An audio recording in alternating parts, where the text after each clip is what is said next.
ভারতবর্ষ জিন্দাবাদ, দেশের শান্তিপ্রিয় মানুষ জিন্দাবাদ।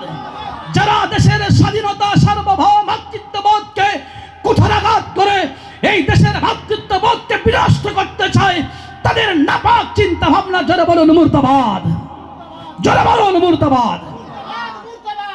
এটা আপনাদেরকে ভাবতে হবে। এখানে আমরা গাঁজা খেয়ে বক্তব্য করতে আসিনি। আপনাদের এখানে আসার আগে আমি জানি ফেসবুক হবে, ভিডিও হবে, বলে আমাদের গায়ে গন্ধ, অনেক মাস্টার ডাক্তার আমাদেরকে ভুল ধরবে। আমার ঘরে যা কিতাব ছিল তা ছাড়াও দেওবন্দ থেকে আমি ফেসবুকে অর্ডার করে আরও 3 থেকে 4খানা কিতাব নিয়ে এসেছি। সেই কিতাবগুলো পড়াশোনা করে আপনার এখানে এসেছি, কিস্সা কাহিনী গল্প করতে আসেনি। বুঝতে পেরেছেন? আপনার এখানে 2 ঘন্টা বলার জন্য 10 ঘন্টা মেহনত করে তবে এখানে এসেছি। বুঝতে পারলেন? ওই নামধারী বক্তাদের মতো বক্তব্য করতে আসেনি। টান টুন দিয়ে এখানে টাকা নিয়ে চলে গেলাম। মানুষ গাঁজা খেলো কি মদ খেলো, বুঝলো কি না বুঝলো, আমি চলে গেলাম। নামাজ পড়লাম কি জানি না, ভালো ভাত থেকে শুয়ে পড়লাম।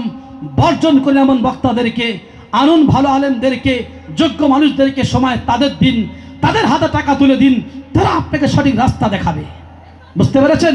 95% বক্তা তারা অযোগ্যতার শিকার হয়ে আছে, যাদের কাছে কোরআন হাদিসের জ্ঞান নাই, যারা আরবি বারাত পড়তে পারে না, যারা কোরআন তাফসীর করতে পারে না, যারা বাংলা ভালো ভাষা বোঝে না, যারা কোনো মাদ্রাসায় পড়ায় না। দেশ এইভাবে নষ্ট হয়ে যাচ্ছে, অযোগ্য বক্তাদের জন্য দেশ নষ্ট হয়ে যাচ্ছে। কথা বুঝতে পারেন না? পারেননি? খবরদার হয়ে যান। বক্তা নির্বাচন করার আগে ওলামাদের কাছে পরামর্শ নিন যে কাকে এখানে ডাকছি, কাকে ডাকছি, এখানে কে বক্তব্য করতে আসছে।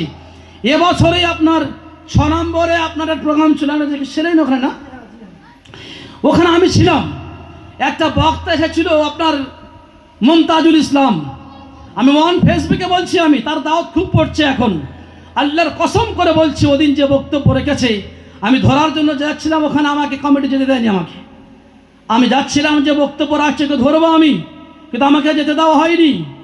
যে কটা হাদিস পড়েছে সব হাদিস কটা ভুল, কোরআনের আয়াত পড়েছে কোরআনের আয়াত ভুল, অযোগ্য, অযোগ্য, কোনো যোগ্যতা নাই। তারা কলম ধরে বক্তা মাইকে এসে 25,000 টাকা নিয়ে চলে যাচ্ছে, আর আমাদের বিরুদ্ধে বড় বড় লেকচার মেরে যায়। মশাই, সার্টিফিকেটটা পর্যন্ত বার করতে পারবে না দেশের কোনো উল্লেখযোগ্য প্রতিষ্ঠান থেকে। আমাদের নেট সার্চ করুন, স্বাধীনতা সংগ্রাম করার জন্য যে দারুল উলুম দেওবন্দ প্রতিষ্ঠা করা হয়েছিল, সেই দেওবন্দ থেকে পড়াশোনা করে আমরা এখানে এসেছি। আমরা নেট খুললে আপনার প্রমাণ পেয়ে যাবেন আমাদের সার্টিফিকেট কোথা থেকে আছে না আছে। কথা বুঝতে পেরেছেন? মনে রাখবেন, আজকের হুসাইন আহমদ মাদানী রহমাতুল্লাহ আলাই, তাকে যখন গোসল দেওয়া হচ্ছে, মরে যাওয়ার পর গোসল দেওয়া হচ্ছে, তো গোসল দেওয়ার সময় দেখছে পিঠে কোনো গোস্ত নাই, শুধু হাড়। অবাক হয়ে গেল। আহলিয়া মোহতারামাকে জিজ্ঞাসা করা হচ্ছে, হযরতের পিছনে কোনো গোস্ত নেই কেন, শুধু হাড় কেন পিঠে? মা জননীর চোখ থেকে ঝরঝর করে পানি পড়ছে। বলছে, আমার স্বামী যতদিন বেঁচে ছিলেন একটা আমানত আমার কাছে রেখেছিলেন। তিনি বলেছিলেন, বিবি রে, দেশকে স্বাধীন করার জন্য যখন ইংরেজ আমাকে 4 বছর জেলে ধরে রেখেছিল, মালটাতেও ছিলাম, জেল খেটেছি। প্রত্যেক দিন লোহা গরম করে আনতো, দাউ দাউ করে লোহা জ্বলতো, আর আমার পিছনে এরকম লাগিয়ে সেক দিয়ে বলতো, হুসাইন, একবার মুখ থেকে বল যে ইংরেজদের মুখালাফাত করব না, তাদের বিরুদ্ধাচরণ করব না, একবার বল। আমাকে বলা হতো, আমি তাদের সামনে যতবার আমাকে বলতাম, যদি আমার 100 জীবন থাকে আমি সব দিয়ে দেবো, কিন্তু বেঈমান তোদের বিরুদ্ধে বলা ছাড়বো না। এই রকম লোহার রড গরম করে করে আমার পিছনে দিত, সব গোস্ত খসে খসে পড়ে গিয়েছে, শুধুমাত্র হাড় কটা ছিল। বিবি ছাড়া কেউ জানতো না। বললে, এটা আমার গোপন জিনিস, আমি আল্লাহর কাছে হাসরের ময়দানে গিয়ে বলবো। আমার আল্লাহ যদি বলে, হুসাইন, নবীর মসজিদে বসে 17 বছর বুখারী পড়িয়েছো, দারুল উলুম দেওবন্দে বসে 32 বছর বুখারী পড়িয়েছো, হুসাইন তুমি দিনের জন্য কি করেছো?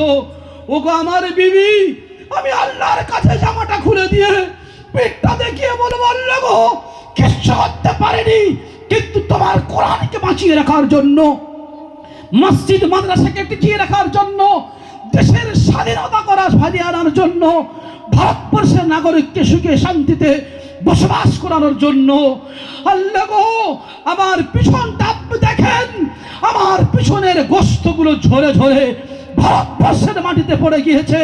ও আল্লাহ তুমি আমার এর পরিবর্তে জান্নাত দিয়ে দাও। বিবি বললেন কাঁদতে কাঁদতে যে আমাকে বলা হয়েছিল বিবি তুমি আমার সহধর্মিণী, আমার শরীর সম্পর্কে তুমি জানো, কোনদিন আমি জীবদ্দশায় বেঁচে থাকতে আমার গোপন জিনিসটা আল্লাহ ছাড়া জানে, কেউ না জানে, এটা কাউকে বলতে যাব না। ওখানে যারা দাঁড়িয়েছিলেন ঝরঝর করে কাঁদছে, হায় যে মানুষটাকে আজকে হারিয়ে দিলাম দেশকে স্বাধীন করার জন্য, লোহার রড গরম করে পিছনের গোশত ঝরে ভারতবর্ষে মাটিতে পড়ে গেল, তিনি ওই অবস্থায় কাফন বেঁধে দিল্লির মাকবারে কাসেমি দারুম দেবন্দের কাছে সেখানে শুয়ে আছেন, বাপ শুয়ে আছে, বেটা শুয়ে আছে, লেখা আছে এই সেই কবর স্বাধীনতা সংগ্রামী হুসাইন আহমদ মাদানী, তার কবর যে স্বাধীন ভারতে স্বাধীনতার জন্য পৃথিবীতে পিছনের গোশত ঝরিয়ে দিয়েছে, কিন্তু পৃথিবীর কোনো মানুষকে জানতে দেয়নি, শুধু আল্লাহর জন্য কাজ করেছেন। ইন্নী আখাফুল্লাহ, আমি আল্লাহকে ভয় করি, আল্লাহর জন্য দেশকে স্বাধীন করছি। আজকের যখন ইতিহাসের পাতায় খুলি জায়গায় জায়গায় বাইক চালিয়ে যাচ্ছি, আজকের 3টে প্রোগ্রাম ছিল, 4 নম্বর প্রোগ্রাম আপনার কাছে এসেছি, গলার অবস্থা খুব বেশি ভালো নয়, তারপরে বলছি এই আওয়াজ চিল্লা থেকে যদি গলা ফেটে মরে যাই আল্লাহর কাছে গিয়ে শহীদের সওয়াব পাবো ইনশাআল্লাহ। ভয় করার প্রয়োজন নাই। আমি দেখছিলাম মুসলমান হিন্দু যারা যেখানে ছবি টাঙিয়েছে, নেতাজি সুভাষচন্দ্র বসুর ছবি আছে, মাস্টারদা সূর্য সেনের ছবি আছে, অনেক মনীষীর ছবি আছে, ওকে ভারতবর্ষের স্বাধীনতাকামী মানুষ, একটা কাউকে দেখলাম না হুসাইন আহমদ মাদানির ছবিটা সেখানে ঝুলানো আছে। আমি চরণে ওখানে একটা প্রোগ্রাম ছিল, সেখানে গিয়ে দেখেছি যে নেতাজি সুভাষচন্দ্র বসুর পাশে শাইখুল ইসলাম হুসাইন আহমদ মাদানির ছবিটা সেখানে দেওয়া আছে। আমি বক্তব্য দেওয়ার আগে ছবিটা তুলে নিয়ে বুকে জড়িয়ে ধরে বললাম, আমার বক্তব্যের আগে যে ছবিটাকে বুকে জড়িয়ে নিয়েছি এটার ইতিহাস টাচ করে বলতে চাই। আমার হিন্দু ভাইদের ওখানে দাঁড়িয়েছিলেন, তারা আমার বক্তব্যকে ভিডিও করছিল, 1 ঘন্টা 35 মিনিট সেখানে বক্তব্য রেখেছিলাম। তারা বলল মুফতি সাহেব সত্যিকারের বলতে এত সুন্দর ইতিহাস, মুসলমানদের ইতিহাস আমাদের জানা ছিল না, যে ইতিহাসটা আজকে আপনার কাছ থেকে শুনেছি। হায় আগামী দিনে যারা আপনারা স্বাধীনতা উদযাপন করবেন, আমি আপনাদেরকে বলে যাচ্ছি অন্যান্য মনীষীদের ইতিহাসটা রাখুন, কিন্তু তার সাথে সাথে শাইখুল ইসলামের ছবিটা একটু কাছে রাখুন। মানুষ সম্পর্কে একবার চোখে দেখুন যে এই সেই মানুষ যিনি স্বাধীনতার সূর্য সন্তান, নিজের গোশত পর্যন্ত তিনি খইয়ে দিয়েছেন ভারতবর্ষকে স্বাধীন করার জন্য। আজকে তার ছবিটা তো ছবি কেন, নামটা পর্যন্ত ইতিহাসের পাতায় আমরা দেখে নিই না। ইতিহাসকে চেপে দেওয়া হয়েছে, মিথ্যা ইতিহাস ছাপা হয়েছে। শাইখুল ইসলাম হুসাইন আহমদ মাদানী রহমতুল্লাহ সম্পর্কে আমি কিছু ইতিহাস আপনার সম্পর্কে তুলে ধরেছি। আমার টপিকের ভিতরে একটা বিষয় যেখানে এখানে আছে, আমি বাদশাহ ঔরঙ্গজেব আলমগীর রহমতুল্লাহ আলাই। আচ্ছা সত্যিকারে বলুন তো এইগুলো শুনতে আপনাদের কষ্ট হচ্ছে? আপনারা হাত তুলে বললে আমি খুশি হব। আমি বলুন না কষ্ট হচ্ছে? বক্তব্য চলবে ইনশাআল্লাহ, চলবে ইনশাআল্লাহ। একটু পানি দান, জব্দ হয়ে গেছে। আমি বাদশাহ ঔরঙ্গজেব আলমগীর রহমতুল্লাহ আলাই, আমার স্টুডেন্ট ভাই যারা আছেন,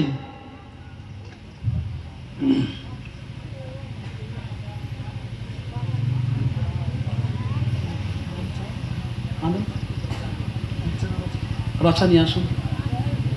আমার মা বোন অনেক এখানে বসে আছেন, দেশ স্বাধীন করার জন্য অনেক মা বোন তারাও জীবন দিয়েছেন, তাদের সময় থাকলে ইতিহাসটা আমি বলবো।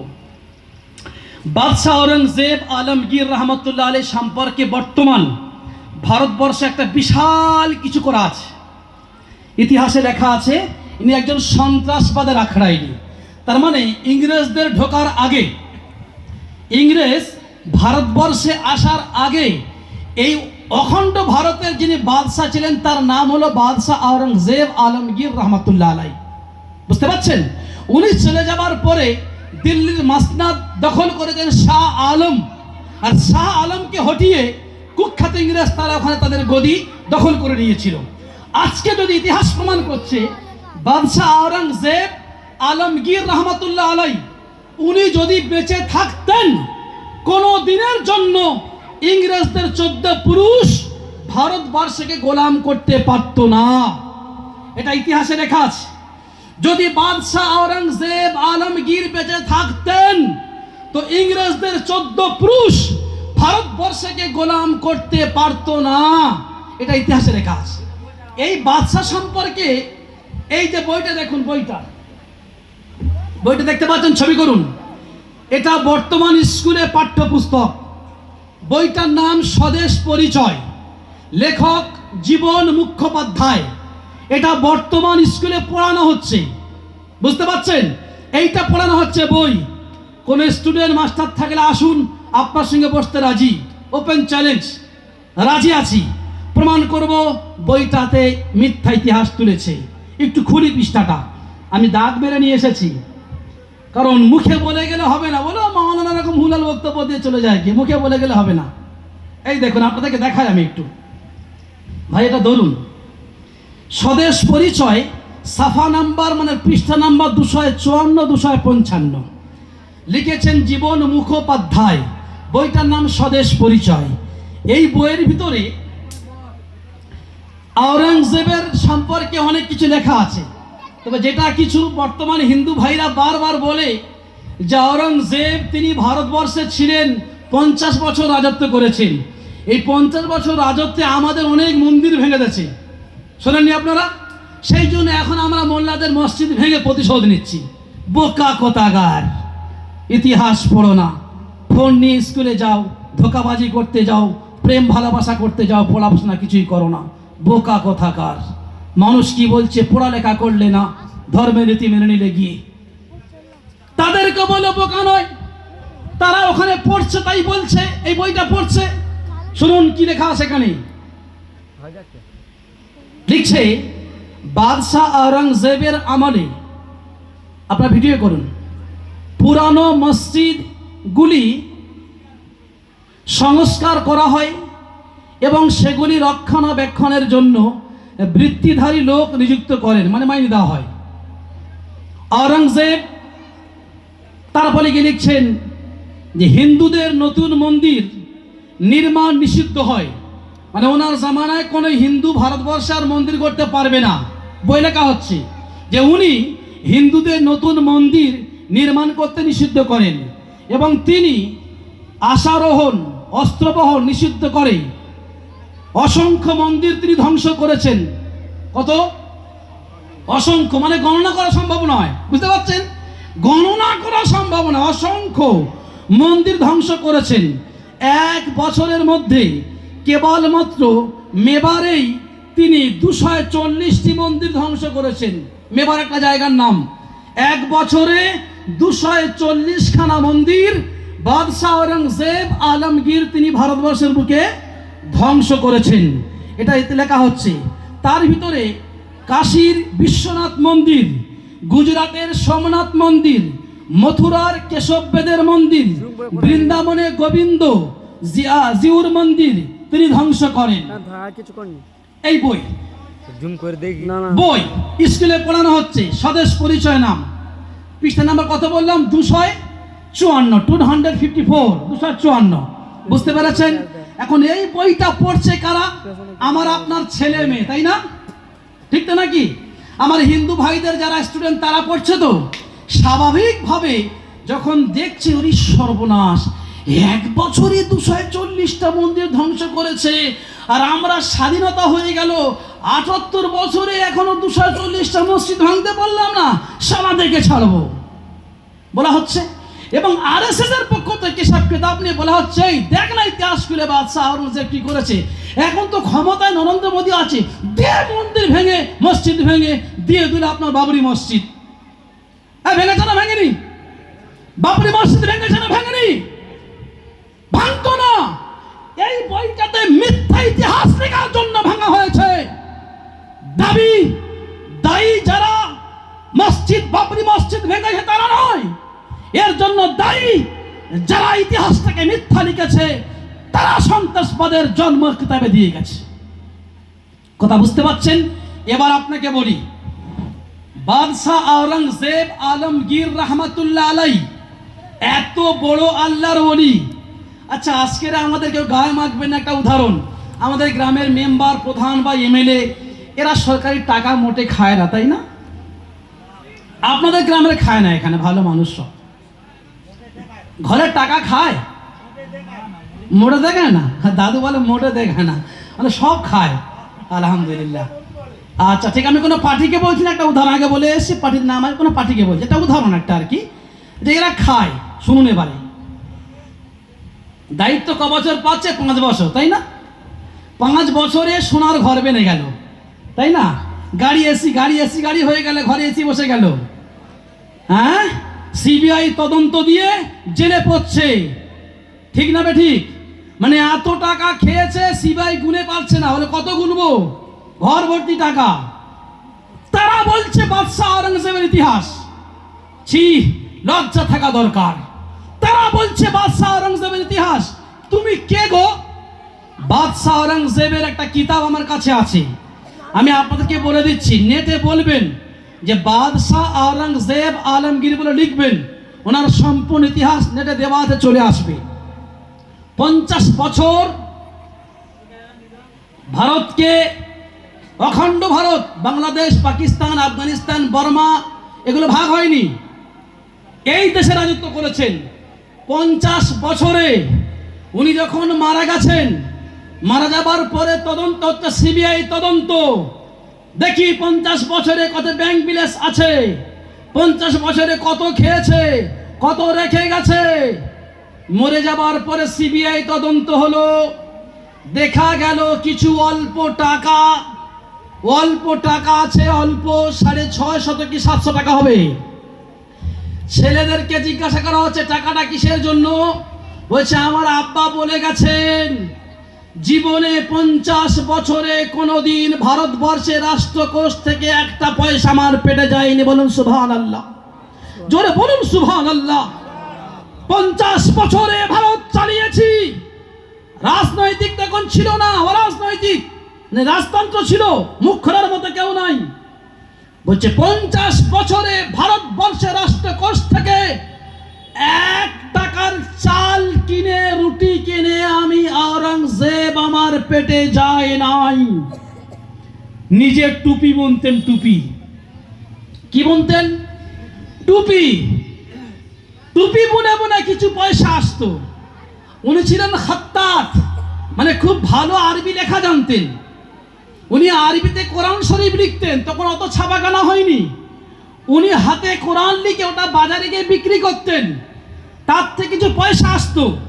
এবং বাদশাহ আওরঙ্গজেব আলমগীর রহমাতুল্লাহ হাতের কোরআন লেখা, তার কিছু পারা এখনো পর্যন্ত দারুল দেওবন্দের কুতুবখানায় আছে আলহামদুলিল্লাহ। আমি দেখেছি বাদশাহ আওরঙ্গজেব যিনি হাতে কোরআন লিখতেন, তার হাতের লেখার সম্পূর্ণ না, কিছু পারা এখনো পর্যন্ত দারুল দেওবন্দের লাইব্রেরিতে আছে। তিনি ওইভাবে কিছু পয়সা নিয়ে সংসার চালাতেন। দুবেলা ভালো করে আপনার মতো ওই গোস্ত মাছ খেতেন না, কিছু পয়সা রেখে গিয়েছে। বাচ্চাদেরকে বলে গিয়েছে, বাবা আমি যখন মরে যাব রে, দেশের বাদশা ছিলাম, কখনো দেশের পয়সা আত্মসাৎ করিনি, আল্লাহর ভয় করে। তো যাবার সময় যেন দেশের পয়সা দিয়ে আমার কাফনটা না পরানো হয়, আমার টুপি বেশা পয়সা, ওই পয়সা কিছু রেখে যাচ্ছে, ওইটা দিয়ে আমার কাফন কিনে দিয়ে। বলুন সুবহানাল্লাহ। পাওয়া যাবে দেশের ইতিহাসে আমরা একজন বাদশা দেখাতে পারবেন যিনি 50 বছর ধরে দেশ চালিয়েছেন আর রাষ্ট্রকোষ থেকে একটা পয়সা নেয়নি? ইতিহাসে পাওয়া যাবে? কথা বলুন আপনারা। পাওয়া যাবে। আমাদের 2024-এ পশ্চিমবাংলা অনেক নেতা পাওয়া যাবে, তাই না? 5 বছরে একবার দিল্লি চলে গেছে, টাকা পয়সা খেয়ে দে একেবারে ভুঁড়ি মোটা করে চল কোথায়, পোস্ট জেলখানায় যা। বুঝতে পারছেন না? না আমার বলছিলাম আমি। তারা বলছে বাদশাহ আওরঙ্গজেবের ইতিহাস। সাহস কি করে হয় আপনার, তার উপরে আঙুল তোলার আপনাকে? এইরকম একজন ব্যক্তিত্ব। এবারে বুঝুন, মন্দির ভাঙার গল্প আপনাকে বলি, সহজে বুঝে নেবেন সত্য ইতিহাসটা। বাদশাহ আওরঙ্গজেব আলমগীর রহমতুল্লাহ জামানাতে একটা মন্দির ছিল,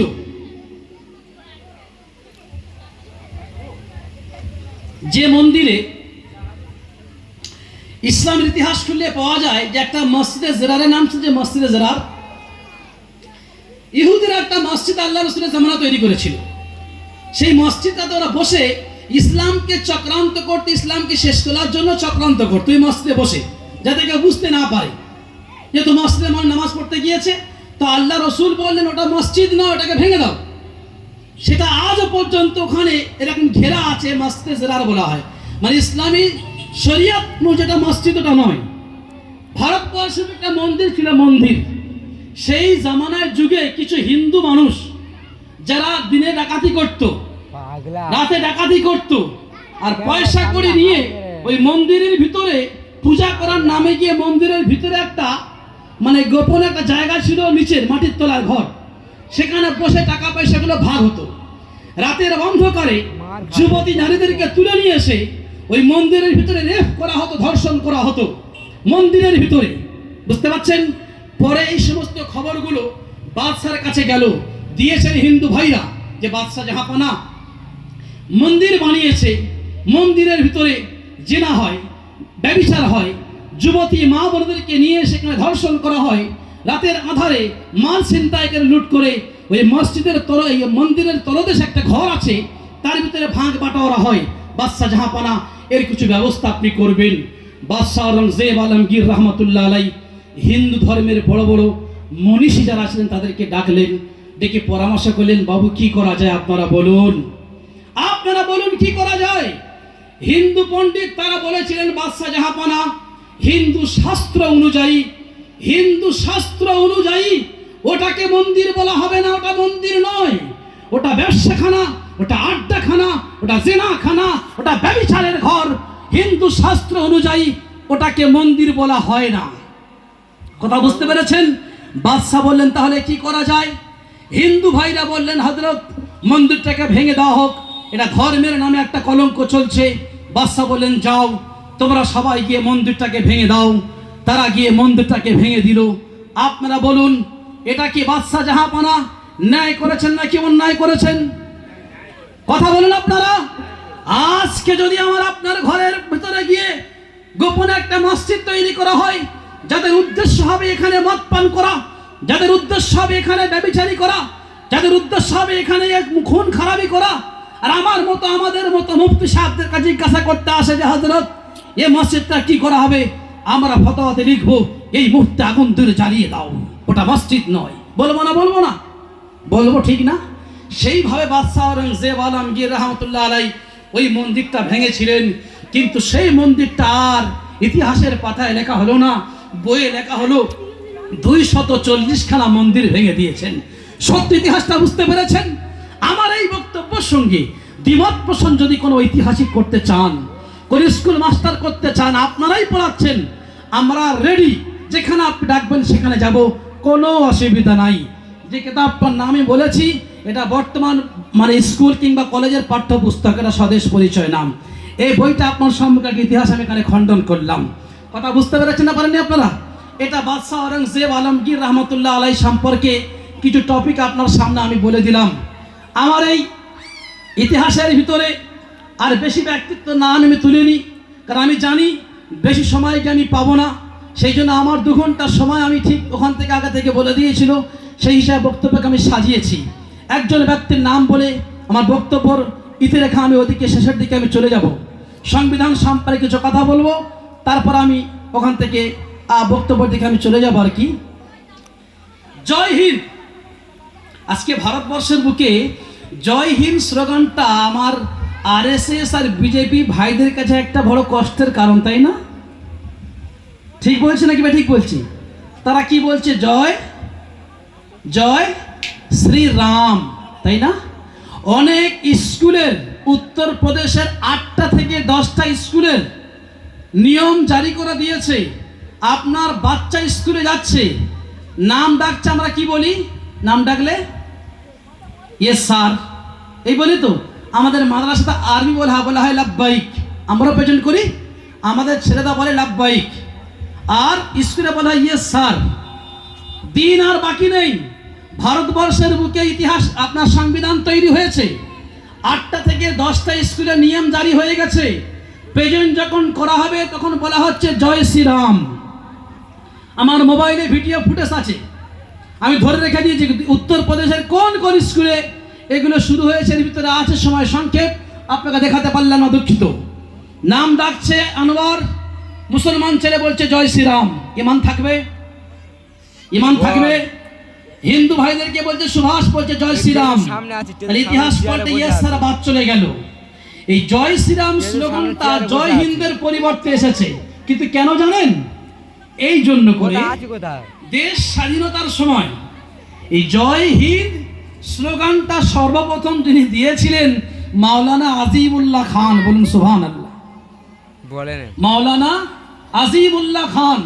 জয় হিন্দ মানে দেশ জয় হোক, দেশের ভালো হোক, দেশ বিপদ মুক্ত হোক। জয় হিন্দ মানে দেশ স্বাধীনতা অর্জন করুক, এর মানে এই। সবাই কিন্তু মেনে নিল, কিন্তু 2024-এ এসে 77 বছর পর্যন্ত হিন্দু মুসলিম সবাই বলল জয় হিন্দ, জয় হিন্দ, জয় হিন্দ। আর 2024-এ এসে এরা জয় হিন্দকে বাদ দিলে বলল জয় শ্রীরাম। আপনার রাম আপনার কাছে বড়, আমরা তাকে শ্রদ্ধা করি, কিন্তু দেশের থেকে বড় নয়, দেশের থেকে বড় নয়। আপনি জয় হিন্দের স্লোগানকে বাদ দিয়ে কোনোমতেই আপনি জয় ইসলামের স্লোগান দিতে পারেন না, এটা সংবিধান আপনাকে অনুমোদন দেবে না। কথা বুঝতে পেরেছেন? এটা গায়ের জ্বলন। যে মাওলানা আজিমুল্লাহ খান জয় হিন্দের স্লোগান দিয়েছে, আমরা সেটা বলে পরিবর্তন করে দিলাম, মানলাম, মানলাম। বহু চর্চিত ইনকিলাব জিন্দাবাদ, বলি না বলি না, ইনকিলাব জিন্দাবাদ, এটা কি করে পরিবর্তন করবে? এই ইনকিলাব জিন্দাবাদ যিনি ধ্বনিটা তুলেছিলেন মাওলানা হযরত মোহানি। সব মাওলানা হযরত মোহানি। সব থেকে বেশি যেটা দেশ স্বাধীনতার সমাজে সঙ্গীতটা মানে চালানো হয়, আপনি বাংলা উর্দু ভাষারা বুঝবে না?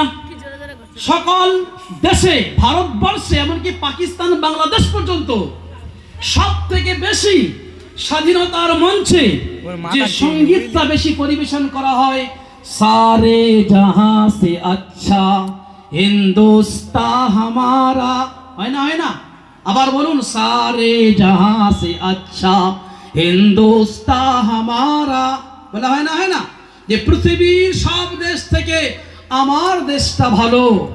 এই সঙ্গীত কবিতা যিনি লিখে গেছেন আল্লামা ইকবাল রহমাতুল্লাহ আলাইহি। মুছে ফেলুন সারে জাহাঁ সে আচ্ছা। স্বাধীনতার সংগ্রাম, স্বাধীনতার মঞ্চে বাজার আপনি জয় শ্রীরাম, দেশের মানুষ আপনাকে থুতু নিক্ষেপ করবে যদি ইতিহাসের পাতায় থেকে আপনি সারে জাহাঁ সে আচ্ছা থেকে মুছে ফেলতে পেরেছেন। কিয়ামতের সকাল পর্যন্ত প্রত্যেক বছরে স্বাধীনতার স্টেজে জয় ইসলামের ধ্বনি উঠবে না, কিন্তু সকল ধর্মে সারে জাহাঁ সে আচ্ছা এই সঙ্গীত পরিবেশন হবে ইনশাআল্লাহ। এটাকে আল্লামা ইকবাল সাহেব তিনি এটা লিখে গেছেন, তিনি খুব সুন্দর। এর উর্দু হয়তো আপনার অর্থ বোঝেন না, এর ভিতরে এক একটা লাইনের এত ভাবার্থ আছে আপনি কল্পনা করতে পারবেন না। মজহব নেহি সিখাতা আপস মে बैर रखना, ওর ভিতরে আছে মজহব নেহি সিখাতা আপস মে बैर रखना। এর মানে হলো ধর্ম কোনোদিন নিজেদের ভিতরে মারামারি শেখায় না, ধর্ম কোনোদিন নিজেদের ভিতরে হিংসা শেখায় না। এটা আল্লামা ইকবাল সাহেব তার সঙ্গীত, তার কবিতার ভিতরে তিনি তুলে ধরে গেছেন। এটাও কিন্তু তারা তুলে ধরে গেছেন। ভারতবর্ষের বিভিন্ন জায়গায় মুসলমানদের নামকে বাদ দেওয়া হচ্ছে। দিল্লির ইন্ডিয়ান গেট 63,000-এর বেশি স্বাধীনতা সংগ্রামীদের নাম আজও লেখা আছে। ইন্ডিয়ান গেটের নাম শুনেছেন? দিল্লির ইন্ডিয়ান গেটে আজও 63,000-এর বেশি স্বাধীনতা সংগ্রামীর নাম লেখা আছে। ওরে জয় ইসলামের দল, বুঝে রেখে দাও, 61,000-এর বেশি নাম সেখানে মুসলমানদের লেখা আছে। মুছে ফেলুন, দিল্লির গেটটাকে ভেঙে ফেলুন, ভারতবর্ষের বুক থেকে ছুঁড়ে ফেলে দেন। বুঝতে পারছেন? 63,000-এর থেকে ভিতরে 61,000-এর বেশি আজও দিল্লির ইন্ডিয়ান গেটে মুসলমানদের নাম লেখা আছে। দেন, মুছে দেন। ভারতবর্ষের জায়গার নাম এলাহাবাদ, মুছে ফেলুন। মুর্শিদাবাদ মুছে ফেলুন। আওরঙ্গাবাদ মুছে ফেলুন। দেওবন্দ মুছে ফেলুন। সাহারানপুর মুছে ফেলুন। কত মুছবেন? এলাহাবাদ কত মুছবেন? পাকিস্তান কি মুছবেন? সব আমাদের, সব আমাদের। কথা বুঝতে পারছেন? দেশের সব থেকে হাই ফাই খানা বিরিয়ানি আমরা খাই। কারা খায়? আমরা খাই। সব থেকে ভালো গোস্ত কোনটা জানেন? কিসের? পাঁঠার। আমরা না, হিন্দু ভাইরা বলছেন গরুর গোস্ত। কিসের গোস্ত? সেই গোস্ত কারা খায়? আমরা খাই। তারা কি খায়? গরুর পেশাব। ঠিক না? ওই যে করোনা ভাইরাসের সময় বললো পেশাবের ভিতরে প্রতিষেধক আছে। আমার সেই সময় জলসা পড়েছিল হুগলি। আল্লাহর কসম, মিথ্যা কথা বলছি না। আমি জলসা করে এসে হুগলির স্টেশনে উঠেছি, আর খোদার কসম করে বলছি, আমি ভাবলাম আচার। সত্যি কথা বলছি আমি। যে বলে অন্তত হুগলি থেকে যাচ্ছি, যদি মোহতারামা জিজ্ঞাসা করে এখন হুগলি গেলে কি নিয়ে আসলে, আমি ভাবলাম ভালো ভালো আচার একটু নিতে যাই। স্টেশনের দোকানে গিয়েছিল, হ্যাঁ গো আচার কত করে? বলে হুজুর আচার না, এটা পাচার। মানে কিসের পাচার? বলে তো গরুর পেশাব। আচার কেন? বলে খেলে করোনা শেষ হয়ে যাবে। যাও, ছবি দেখেননি? রামদেব ঢকঢক ঢকঢক করে গরুর এরকম হাত দিয়ে পেশাব পান করছে, দেখেননি আপনারা? তোমরা খাবে পেশাব, আমরা খাবে গোশত, লড়াই করবে কোথায়? কথা বুঝতে পেরেছেন? আমরা পেশাবগুলো ধরি না, ফেলে দিই। অনেক ভালো হলো যে ভাই তারা পেশাবগুলো কিনতেও হবে না, প্রতিদিন আমাদের গল ঘরে আসে ফ্রি পয়সা পেয়ে যায়, পয়সাও লাগবে না ইনশাআল্লাহ। আমরা গোস্তটা খাই, আমরা আলহামদুলিল্লাহ। বুঝতে পেরেছেন? খালি গরুর গোস্ত নিয়ে পড়ে আছে, বলে গরুর গোস্ত নিয়ে পড়ে আছে। আরে আপনাদের থেকে বেশি হিন্দু ভাইরা গরুর গোস্ত খায়। জয়নগরের লাল হোটেল জানেন? রেলগেটের পাশে। আমি রাত্রে বাড়ি থেকে মাদার থেকে বার হয়েছি, ফ্যামিলি বলছে ঘরে রান্না কিছু নাই। তো বাচ্চা বলছে আব্বাজি বিরিয়ানি আনলে খাবো, চলো বিরিয়ানিতে যাই। হোটেলে গিয়েছি, গিয়ে দেখেছি হিন্দু ভাই দাঁড়িয়ে আছে। আমাকে জিজ্ঞাসা করছে, হুজুর কলকাতার অমুক হোটেলের গরুর বিরিয়ানির গোস্তটা খুব ভালো। আরে বাবু তুমি কি করে বুঝলে? বলো যে প্রতিদিন খাই। বুঝতে পারেননি? প্রতিদিনকে আমাকে শেখাচ্ছে, আমি একটা মুসলমানের ছেলে, বলছে হুজুর কলকাতা অমুক হোটেলের গরুর গোস্তের বিরিয়ানি খুব ভালো। আল্লাহর কসম দাম এত বাড়তো না, এদের খাওয়ার জন্যই বেড়ে গেছে। খাবে তোমরা, দোষ দেবে আমাদের। ভারতবর্ষের বুকে সব থেকে বড় কিলখানা বম্বের 3টে আছে। শুধুমাত্র ভয়সা আমরা 24 লোক খাই, বাইরে কেউ খায় না। সত্যি বলছি, কেউ খায় না। পুরো ভারতবর্ষে গরুর গোস্ত চলে।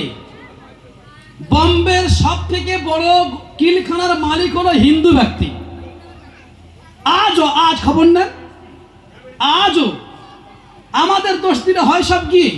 আমি যে কথা বলতে চাচ্ছিলাম, যে মাওলানা সংবিধান নিয়ে কিছু কথা বলে বক্তব্য শেষ করে দেব। যে সংবিধানের কথা, সংবিধান এটা বলে বক্তব্য শেষ করব। তার কিছু ধারা আমি রেখেছি, বলে বক্তব্য শেষ করে দেবো। ঠিক আছে, 12টা আমি ছাড়বো ইনশাআল্লাহ। হ্যালো। সংবিধান যখন রচনা হয়, হ্যালো, দেশ স্বাধীন হলো 1949 খ্রিস্টাব্দের 26শে জানুয়ারি, যেটা আমরা প্রজাতন্ত্র দিবস হিসেবে পালন করি। আমরা আস্তে কথা বলবেন না। দেশের সংবিধান রচনা হলো, আপনারা এত রাত পর্যন্ত যেখানে বসে আছেন, আমি আমার পক্ষ থেকে আপনাদেরকে ধন্যবাদ জানাই, সাধুবাদ জানাই। আপনাদেরকে আল্লাহ দেশের জন্য কবুল করুন, আল্লাহুম্মা আমিন। এত রাতে আমার মা বোনেরাও আপনারা যেভাবে বসে আছেন, সত্যি প্রশংসার বিষয় এটা। আর যে বিষয় একটা আপনারা আমাকে দিয়েছেন আর এভাবে শুনছেন, এটা একটা আমি বাইরে যেখানে যাবো আপনাদের বক্তব্য গল্প সেখানে গিয়ে করবো। জলসার মাঠ অনেক আমাদের কাছে আছে, অনেক জায়গায় যেতে হয়। পশ্চিমবঙ্গের খুব কম জেলে এমন আছে যে জেলে আমাদের বক্তব্য হয়নি। সব জেলাতে বক্তব্য আলহামদুলিল্লাহ কম বেশি হয়ে গেছে। যাই হোক, ধীর মস্তিষ্কে খুব আবেগ নিয়ে আপনারা বক্তব্য শুনছেন, আমারও বলতে খুব ভালো লাগছে। আলহামদুলিল্লাহ বলুন, আলহামদুলিল্লাহ। আল্লাহ পাক শোনার সুযোগ দিচ্ছেন, তিনিও দেখছেন, আল্লাহ আমাদেরকে দেখছেন, তিনি আমাদেরকে কবুল করুন, আল্লাহুম্মা আমিন। কিয়ামতের কঠিন দিবসে আমরা যেন ওই আকাবিরদের কাতারে শহীদ হয়ে উঠতে পারি, আল্লাহুম্মা আমিন। দেশের সংবিধান রচনা হচ্ছে, হিন্দু ভাইদের পক্ষ থেকে লোক আছে, খ্রিস্টানদের পক্ষ, যত ধর্ম ছিল সব ধর্ম থেকে কিছু কিছু ব্যক্তিরা এসেছেন। জমিয়ত উলামা হিন্দের পক্ষ থেকে তখন জমিয়তের সভাপতি ছিলেন মাওলানা হিফজুর রহমান সাহেব রাহমাতুল্লাহ আলাই। মুসলমানদের পক্ষ থেকে গেলেন, এবার একটা বক্তব্য পেশ করছে, দেশের স্বাধীনতা হয়েছে, সংবিধান কিভাবে রচনা হবে, সংবিধান কিভাবে রচনা হবে, দেশের স্বাধীনতা হয়েছে। সবাই সবার মতো বক্তব্য দিল। কেউ বলছে হিন্দু রাষ্ট্র করা হোক, কেউ বলছে যে দেশের সংবিধানটা হিন্দু রাষ্ট্র না হয়ে ওটা খ্রিস্টানদের মতো চালানো হোক। সবাই সবার মতো বক্তব্য দিচ্ছে। ডক্টর বি.আর. আম্বেদকর সংবিধান রচনা যিনি করেছেন, যার ছবিটাও গত কয়েক মাস আগে পড়ানো হয়েছে, বিজেপিরাই পড়িয়েছে। ডক্টর বি.আর. আম্বেদকর বলছেন যে আমি আমার চোখে যে ওলামাদেরকে ফাঁসিতে ঝুলতে দেখেছি, আমি আমার চোখে যে ওলামাদেরকে এরকম আগুনে জ্বলতে দেখেছি, এ দেশটা কখনো কোনো হিন্দু রাষ্ট্র কোনো খ্রিস্টান রাষ্ট্র করা যায় না। মাওলানা হিফজুর রহমান সাহেবকে বলা হলো, হযরত আপনি বক্তব্য দিন, বলুন দেশের সংবিধানটা কোন ধর্মের ভাবাবেগ নিয়ে তৈরি করা দরকার। মনে রাখবেন 1 ঘন্টা 35 মিনিট, কত বললাম, 1 ঘন্টা 35 মিনিট সংবিধান কোর কমিটির অন্যতম ঐতিহাসিক ব্যক্তিত্ব মাওলানা হিফজুর রহমান সাহেব, মেম্বার অফ পার্লামেন্ট, তিনি 1 ঘন্টা 35 মিনিট বক্তব্য দিয়েছিলেন যে সংবিধান কিভাবে রচনা করা হবে। উনি অনেক উদাহরণ দেওয়ার পরে একটা উদাহরণ দিয়েছিলেন, সেটা আমি এখানে পেশ করব। বলছে দেখুন, আপনারা আমার আগে বক্তব্য দিয়েছেন, অনেক ভাই বলেছেন যে দেশ হিন্দুত্ববাদীর উপরে সংবিধান রচনা হোক। উনি বলছেন যদি হিন্দুত্বর উপরে সংবিধান রচনা হয় তাহলে মুসলমানদের থেকে বেশি বিপদে হিন্দুরাই পড়বে। বলছে কি করে হয়, কি করে হয়? বলছে হ্যাঁ, আমাদের থেকে বেশি বিপদে আপনারাই পড়বেন। কেন? বলছে দেখুন আপনাকে উদাহরণ দিই। আমাদের এই দেশে মানে এখানে হিন্দু ভাইরা মারা গেলে শ্মশানে পোড়ানো হয় না, কবরে কবর দেওয়া হয়? শ্মশানে পোড়ানো হয়, রাইট? আমি হায়দ্রাবাদে প্রতি বছর সফর করি, খবর নেবেন। ওখানকার হিন্দু ভাইরা মারা গেলে কবর দেওয়া হয়। কি করা হয় আজও? আপনি বলুন, যদি সংবিধান রচনা হয় যে হ্যাঁ মারা যদি যায় তাদেরকে পোড়ানো হবে, কবর দেওয়া হবে না, তাহলে ওই হায়দ্রাবাদের হিন্দু ভাইরা মেনে নেবে? কথা বলুন, মেনে নেবে? যদি সংবিধান রচনা হয় যে না মারা গেলে কবর দেওয়া হবে, আমাদের পশ্চিমবঙ্গের হিন্দু ভাইরা মেনে নেবে? মেনে নেবে? মেনে নেবে না। আমার পশ্চিমবঙ্গে এখানে বঙ্গভূমিতে খুব ভালো, আর কদিন পরে হবে সব থেকে বড় পূজার নাম কি? দুর্গা পুজো। আমরা উত্তরপ্রদেশে 5 থেকে 6 বছর লেখাপড়া করেছি, সচক্ষে দেখেছি। উত্তরপ্রদেশের সব থেকে বড় পূজার নাম হলো কালী পূজা। কি বললাম? তারা দুর্গা পূজায় কতটা মানে না। আপনি বলুন, যদি দেশের সংবিধান রচনা হয় দেশের সব থেকে বড় পূজা দুর্গা পূজাই করতে হবে, উত্তরপ্রদেশের হিন্দু ভাইরা মেনে নেবে? যদি সংবিধান রচনা হয় না দেশের সব থেকে বড় পূজা দুর্গা পূজাই হবে, হিন্দু ভাইরা নিরপেক্ষতার দৃষ্টি অবলম্বন করে কানটা সজাগ রাখুন। যদি এই রচনা করা হয় যে কালী পূজাই করতে হবে, আমার পশ্চিমবঙ্গের বঙ্গ মায়ের হিন্দু ভাইরা মেনে নেবে? মেনে নেবে? একটা উদাহরণ দিয়ে দিলাম। মাওলানা হিফজুর রহমান বলেছিলেন সংবিধান যদি হিন্দুত্ববাদের উপরে লেখা হয় মুসলমানদের থেকে বড় বিপদে হিন্দু ভাইরা পড়বে। কথা ঠিক নেবে? ঠিক। উনি তখন বলেছিলেন সম্ভব নয়, এ দেশকে স্বাধীন করার জন্য মুসলমানের রক্ত গিয়েছে, হিন্দু রক্ত গিয়েছে, খ্রিস্টানের রক্ত গিয়েছে, জৈন রক্ত গিয়েছে, নারীর রক্ত গিয়েছে, পুরুষের রক্ত গিয়েছে, মাস্টার, ডাক্তার, জজ, ব্যারিস্টার, শিক্ষিত, অশিক্ষিত, কালো, ফর্সা, ধনী, গরিব, সকল দেশের সব শ্রেণীর মানুষের রক্ত গিয়েছে। রক্ত কিন্তু সব লাল, কারোর রক্ত কিন্তু হলুদ নয়, কারোর রক্ত সবুজ নয়, সব লাল রক্ত এই ভারতবর্ষের মাটিতে পড়ে ভারতবর্ষের শুষ্ক মাটিতে এসে গিয়েছে। অতএব এ ভারতবর্ষে সর্বধর্মের মানুষ পূর্ণভাবে তার ধর্মের স্বাধীনতা আছে। এইভাবে তিনি 1 ঘন্টা 35 মিনিট বক্তব্য দিয়েছেন।